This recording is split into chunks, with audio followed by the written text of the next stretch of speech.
వరంగల్ కాంగ్రెస్ లో రగడ మొదలైంది.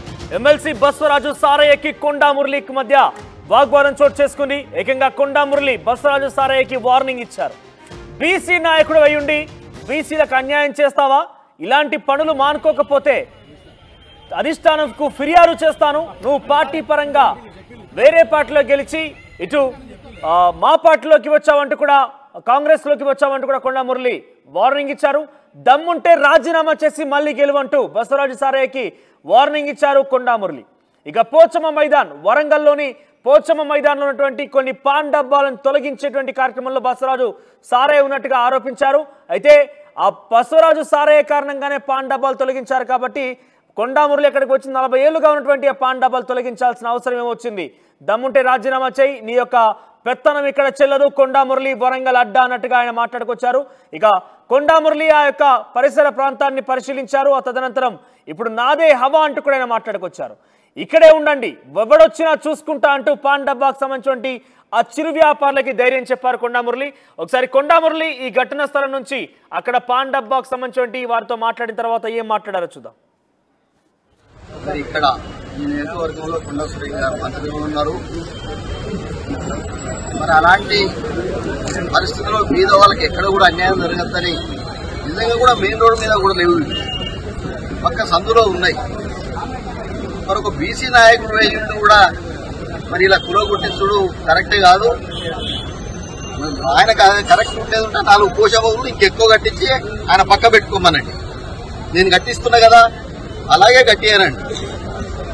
నువ్వు వేరే పార్టీ నుంచి వచ్చినావు, ఆ పార్టీకి రాజీనామా చేయాలి.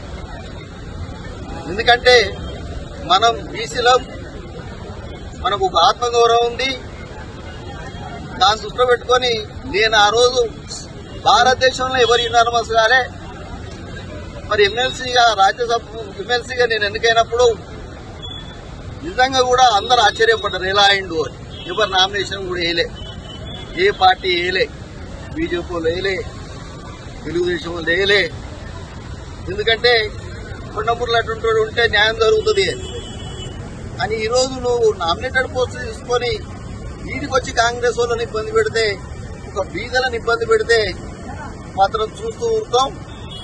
ఇది అధిష్టానం దృష్టికి తీసుకుపోయే కార్యక్రమం కూడా చేస్తా. ఎందుకంటే మరి కంచె చేరువేసినట్టు మరి ఉంది ఇక్కడ. మరి ఇది సమంజసం కాదు. ఇక్కడ మేము ఉన్నాం, కొండమూరు ఉన్నాడు, కొండ సురేఖ ఉన్నాడు, కుమార్ అన్న ఉన్నాడు. మరి అలా మేమందరం కూడా మరి కరాఖండిగా చెప్తున్నాం, ఇలాంటి ఏదో గుర్తింపు ఇట్లా చేస్తే గుర్తింపు వస్తుంది, ఇలా అయితే నన్ను గుర్తిస్తారు కావచ్చు, ఇలా 4 పెట్టి ఫోటోలు దిగితే గుర్తిస్తారు కావచ్చు అంటే అది గుర్తింపు కాదు. అది మనకు మనం మరి ఆత్మ పరిశీలన చేసుకోవాలి. ఎందుకంటే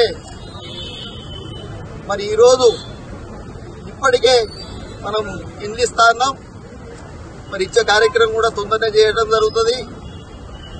అలాగే ఈరోజు కూడా మరి స్వర్గీయ మన తిరుపతి రెడ్డి చనిపోయింది కాబట్టి నేను అక్కడ రాలేకపోయినా, ఏది ఇండ్ల కాడికి రాలేకపోయినా, ఆయనకు నా వంతుగా సాయంగా 25,000 రూపాయలు కూడా ఇవ్వడం జరిగింది.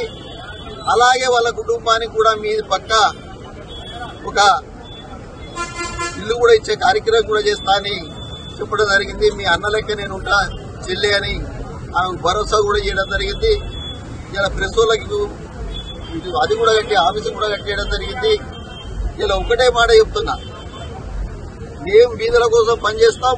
మీరు చూసిండు, దమ్ము ధైర్యం ఉంటే నా లెక్క 14 ఎకరాలు అమ్ముకొని రాజకీయాలకు రండి.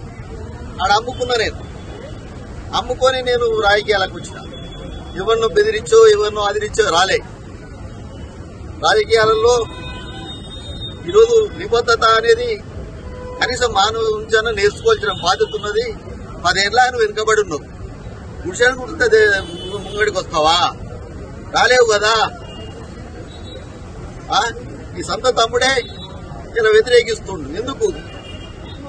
పేదల కోసం పనిచేస్తాడు ఆయన కుమార్ అన్న.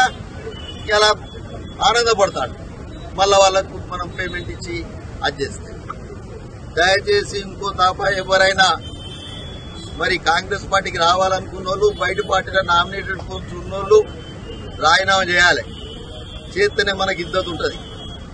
నేను అదే చెప్తున్నా.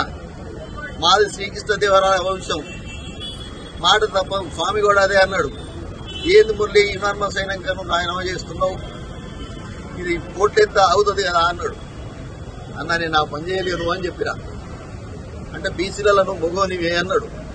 సరిపోదా ఒక్క మాట? కోట్ల రూపాయలు ఇచ్చినట్టు ఆ బిల్లు.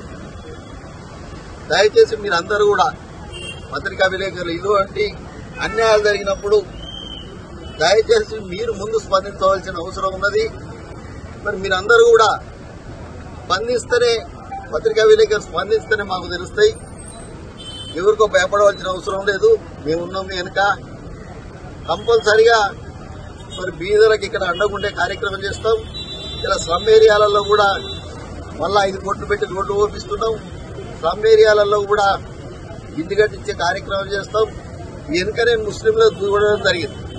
వాళ్ళకొక గుడిసెకు చీరలు కట్టుకున్నారు. దాన్ని చూసి బాధ అయింది నాకు ప్రచారం పోయినప్పుడు. కాబట్టి వాళ్ళకు కూడా తప్పనిసరిగా ఇంటి కట్టించే పూర్తి బాధ్యత కొండా సురేఖ కొండ ముందని తెలియజేస్తూ. రైట్. 40 ఏళ్లుగా ఉన్నటువంటి ఆ పాన్ డబ్బాల తొలగింపు ఎందుకు చేశారు? దీని వెనుక మున్సిపల్ అధికారులకు ప్రోత్సాహం ఇచ్చారు బసవరాజు సారయ్య అన్నట్టుగా కొండమురళి ఆరోపిస్తున్నారు.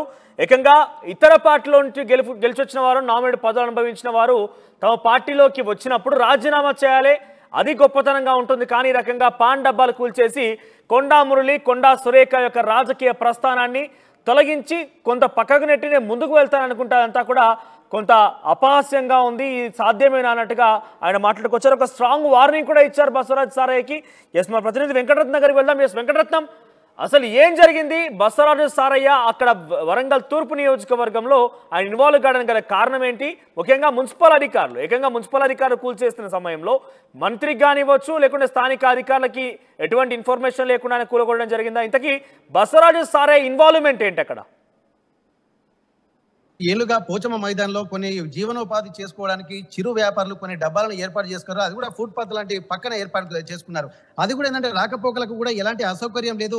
అన్ని రకాలుగా జీవనోపాధికి గత 40 ఏళ్ల నుంచి ఉంటున్నప్పుడు ఇట్లాంటి సమయంలో ఒక ఆధిపత్య ధోరణి కనబరచాలన్నటువంటి ఉద్దేశంతో బసవరాజు సారయ్య మున్సిపల్ అధికారుల సాయంతో తొలగించారన్నటువంటి ఆరోపణలు చేస్తూ కొండమురళి చేసినటువంటి వ్యాఖ్యలు తీవ్ర దుమారం రేస్తున్నాయి. ఎప్పుడైనా సరే నేను ప్రజల మనసుని, ప్రజలకు కొండంత అండగా కొండమురళి దంపతులు ఎల్లప్పుడూ ఉంటారన్నటువంటి దానికి నిన్న మాట్లాడిన దాని మీద ఒక కౌంటర్ అటాక్ అనుకోవచ్చు. బసవరాజు సారయ్య మొన్న పార్టీలోకి వచ్చిన తర్వాత ఎమ్మెల్సీగా గెలిచి పార్టీకి రాజీనామా చేసి అస్తిత్వాన్ని నిరూపించుకోవాలి తప్ప ఉన్న అస్తిత్వాన్ని తమ లాంటి వాళ్ళ మీద చూపిస్తే అది ఎట్టి పరిస్థితుల్లో ముందుకు వెళ్ళలేవన్నటువంటి ఒక సంకేతాలు కూడా ఇచ్చినటువంటి పరిస్థితి. అయితే 40 ఏళ్లుగా జీవనోపాధి కొనసాగిస్తున్నటువంటి సమయంలో ఇక్కడ కొన్ని డబ్బాలకు సంబంధించి పోచమ్మ మైదానంలో ఉన్నటువంటి వారిని తొలగించడంతో ఇక్కడ ఉన్నటువంటి బాధితులు కూడా లబోదిబోమంటూ ఇక్కడ వాళ్ళ ఆవేదన వ్యక్తం చేస్తారు. ఎందుకంటే వాళ్ళకు చిరు ఉద్యోగులు, చిరు వ్యాపారులు 40 ఏళ్లుగా జీవనం సాగిస్తున్నాము అని చెప్పి, అంటే గతంలో కూడా కొండమురళి సహాయంతో, కొండమురళి నమ్మకంతో కొండే మాకు అండ అని చెప్పి గతంలో ఎప్పుడు వీళ్ళు ఉండేవారు. ఎప్పటికీ ఒక అనుచర గణం అనేది కూడా కొండమురళితో ఉంటుంది. ఎందుకంటే ఎవరైనా ఏదైనా పని కావాలని చెప్పి అన్న అని వస్తే మాత్రం ఖచ్చితంగా వాళ్ళకు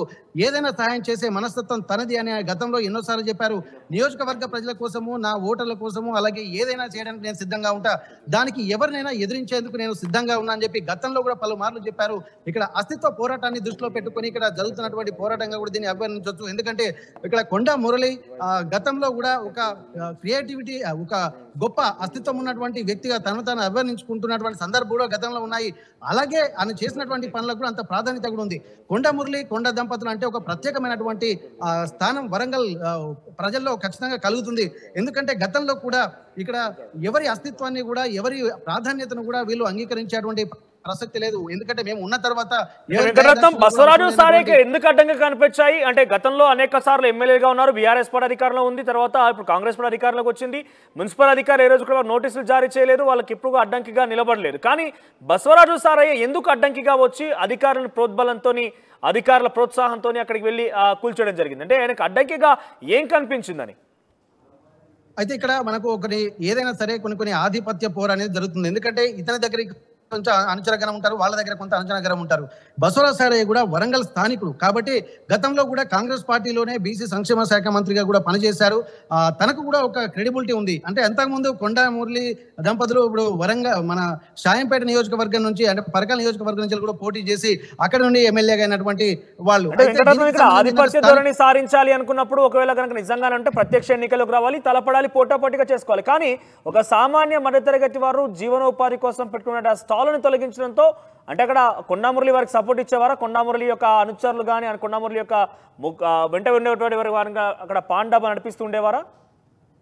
ఇక్కడనే మనకు గమనించాల్సింది ఏంటంటే ప్రత్యక్ష ఎన్నికలకు వెళ్ళాలంటే ఖచ్చితంగా వాళ్ళకంటూ ఒక వర్గాన్ని ఏర్పరచుకోవాల్సినటువంటి అవసరం అయితే ఖచ్చితంగా ఉంటుంది. ఎందుకంటే అనుచరగణం లేకుండా డైరెక్ట్ ఎన్నికలకు పోతే ఎవరు నమ్మేటువంటి పరిస్థితి ఉంది. కాకపోతే ఎంతో కొంత నో పెయిన్ నో గెయిన్ అన్నటువంటి కాన్సెప్ట్ ఇక్కడ మనం చూడాల్సి వస్తుంది. ఎందుకంటే వాళ్ళకి వాళ్ళ అనుచరగణాన్ని అంటే ఏదో ఒకటి తమను నమ్ముకున్నటువంటి వాళ్ళకి ఏదో ఒక లబ్ధి చేకూరిస్తేనే ఇక్కడ ప్రజలు కానీ వాళ్ళ వెంట ఉండేటువంటి అవకాశం ఉంటుంది. కాబట్టి ఇక్కడ వర్గపోరు అనేది ప్రతి దాంట్లో ఉంటుంది. రాజకీయ పరంగా కూడా వర్గపోర్లు ఉంటాయి, అలాగే అంతర్గత వర్గపోర్లు కూడా ఉంటాయి. ఇక్కడ ఆధిపత్య పోరు అనేది ప్రస్తుతం నడుస్తుంది. ఎవరు ముందుకు వెళ్తే వాళ్ళ అనుచరగణంతో ముందుకు వెళ్తే, ఎవరు ఆ పార్టీలో ప్రాధాన్యత సంతరించుకుంటే, ఎవరు అస్తిత్వాన్ని నిరూపించుకుంటే వాళ్ళకే ముందు వెళ్ళేటువంటి అవకాశం ఉంటుంది. గతంలో కూడా ఇక్కడ ప్రస్తుతానికి కొండా సురేఖ మంత్రిగా పనిచేస్తున్నారు. ఆ సమయంలో తన అంటే ఒక విధంగా తన అస్తిత్వాన్ని దెబ్బ కొట్టినట్టుగానే భావించవచ్చు. ఎందుకంటే కొండా మురళి కొండ దంపతులకు వాళ్ళకి సమాచారం లేకుండా, ఎందుకంటే వాళ్ళ దయాదక్షిణతోటి ఉంటున్నారు అన్నటువంటి విషయాలు కూడా ఇక్కడ మనకు తేలితెల్లమవుతుంది. గత కొన్ని సంవత్సరాల నుంచి కూడా తామే వీళ్ళకు అండగా ఉంటున్నాము, అటువంటిప్పుడు మా అనుచరులను వీళ్ళు ఎలా తీసేస్తారు మా అనుమతి లేకుండా అన్నది కూడా అధికారులు కూడా ఎమ్మెల్యేకి సమాచారం లేకుండా, ప్రస్తుతం ఎమ్మెల్యేకి సమాచారం లేకుండా మంత్రిగా ఉన్నారు కాబట్టి వాడు ఎవరికి సమాచారం లేకుండా అధికారులు కూడా బసవరాజు సారయ్య ఎమ్మెల్సీగా ఉన్న వ్యక్తిని యొక్క ప్రోత్సాహం చూసుకొని కూల్చేశారా? నోటీసులు ఇచ్చారా ముందస్తుగా? ఇక్కడ మనం చూడాల్సింది ఏంటంటే ఇది అంటే ఒక చిన్న డబ్బాలు, ఎందుకంటే ఒక కన్స్ట్రక్షన్ ఉన్నటువంటివి అయితేనేమో మనం మున్సిపల్ అధికారులు నోటీసులు జారీ చేసేటువంటి అవకాశం అయితే కనిపిస్తుంది. కానీ ఇక్కడ ఏంటంటే డబ్బాలు అంటే పెట్టి అంటే అప్పుడే పెట్టి తొలగించేటువంటి అవకాశం కూడా ఉంటుంది. కాకపోతే దానికి ఆ రోడ్డుకు అడ్డంగా ఉంటుంది అన్నటువంటి ఒక ఆరోపణలు, అంటే ట్రాఫిక్ కానీ దేనికి కానీ కొంత ఇబ్బందికరంగా ఉండేటువంటి అవకాశం ఉంటుంది. కాబట్టి ఏంటంటే రెడీమేడ్ గా ఉండేటువంటి వస్తువులు పర్మనెంట్ గా కాంక్రీట్ తో కట్టేది ఉంటేనేమో మున్సిపల్ అధికారులు కూడా తొలగించేటువంటి అవకాశం ఉంటుంది. ఇప్పుడు పారిశుద్ధ్యంలో భాగంగానే దీన్ని కూడా అభివర్ణించుకోవచ్చు. ఎందుకంటే రోడ్డు మీద అడ్డంగా ఉన్నాయన్న నెపంతో వాళ్ళకు పట్టాలు పాస్ పుస్తకాలు ఇటువంటి ఏమి ఉండవు కాబట్టి వాళ్ళకు ఒకవేళ పర్మనెంట్ సొల్యూషన్ అయితేనే మున్సిపల్ అధికారులు నోటీసులు జారీ చేసి దీనికి సంబంధించినటువంటి నోటీసులు జారీ చేస్తారు. కానీ ఇక్కడ ఏంటంటే ఒక స్థానికంగా ఉన్నటువంటి ఎమ్మెల్యే అండతోటి అంటే ఇప్పుడు మున్సిపల్ అధికారులు కూడా కొన్ని టీ కొట్టులు పెట్టుకుంటారు, దీనికి పర్మిషన్లు ఉంటాయి. కానీ దీనికి సంబంధించి నోటీసులు జారీ అంటే వాళ్ళు పెట్టమన్నప్పుడు పెట్టవచ్చు, అవసరం అనుకుంటే తొలగించడానికి కూడా వెసులుబాటు ఈ మున్సిపల్ అధికారులకు కూడా ఉంటుంది. అయితే ఇలాంటి ఒక క్విడ్ ప్రోకో లాంటి మైండ్ సెట్ అంటే ఒక అంటే వాళ్ళ అనుచర గణానికి సంబంధించి ఏదో ఒక ఉపాధి కావాలంటే వాళ్ళకు సంబంధించినటువంటి ప్రాంతాల్లో ఉపాధి అవకాశాలు కల్పించడం అనేది స్థానికంగా కూడా ఎమ్మెల్యేలు కానీ మంత్రులు కానీ నిర్ణయం తీసుకోవడానికి అవకాశం ఉంటుంది. దానికి మున్సిపల్ అధికారులతో కూడా మాట్లాడి వాళ్ళకు సంబంధించినటువంటి సపోర్ట్ చేసే కార్యక్రమం జరుగుతుంది. అలాగే గత 40 ఏళ్లుగా ఇలాంటి సంఘటన జరుగుతుంది. దీన్ని ఈసారి అడ్డంగా ఉన్నాయని చెప్పి కొండా మురళి అనుచరణలే కాబట్టి వీళ్ళను తొలగించి అక్కడి నుంచి క్లీన్ చేయించేటువంటి పని దిగబడంతో వీళ్ళు కొండా మురళికి అర్జీ పెట్టుకున్నారు. వెంటనే రంగంలోకి దిగినటువంటి కొండా మురళి ఇక్కడ ఖచ్చితంగా దీనిపై తీవ్ర విమర్శలు బసవరాజు సారయ్యపై కూడా చేసినటువంటి పరిస్థితి. కాంగ్రెస్ పార్టీతో కాకుండా ఇప్పుడు బీఆర్ఎస్ పార్టీకి సంబంధించినటువంటి మాజీ ఎమ్మెల్యే నన్నపరెడ్డి నరేంద్ర కూడా వచ్చి తీవ్రంగా వ్యతిరేకించినటువంటి సందర్భం. ఎందుకంటే ఒక జీవనోపాధి గడుపుకునేటువంటి వాళ్ళని తొలగించాల్సినటువంటి అవసరం ఏందన్నటువంటి పరిస్థితి కనిపిస్తుంది. ఇటు బీఆర్ఎస్ పార్టీ నుండి ఇటు కాంగ్రెస్ పార్టీ నుంచి 2 వర్గాల నుంచి వ్యతిరేకత రావడంతో ఇప్పుడు దాదాపు బసవరాజు సారయ్య పరిస్థితి రెంటికి రడ్డ చెడ్డ రేవడిలాగా ఉన్నదని చెప్పి పలువురు అభివర్ణిస్తున్నారు. ఎందుకంటే ఆ పార్టీ నుంచి వచ్చినటువంటి వాళ్ళ నుంచి కూడా ప్రాధాన్యత లేదు, ఇక్కడ కాంగ్రెస్ పార్టీలోకి వచ్చినాక కూడా ప్రాధాన్యత లేదన్నటువంటి ఒక ఆలోచనలు కూడా ఇక్కడ నగర ప్రజలు చేస్తున్నటువంటి పరిస్థితి Manoj. Thank you Venkataratnam. So మొత్తం మీద వరంగల్లోని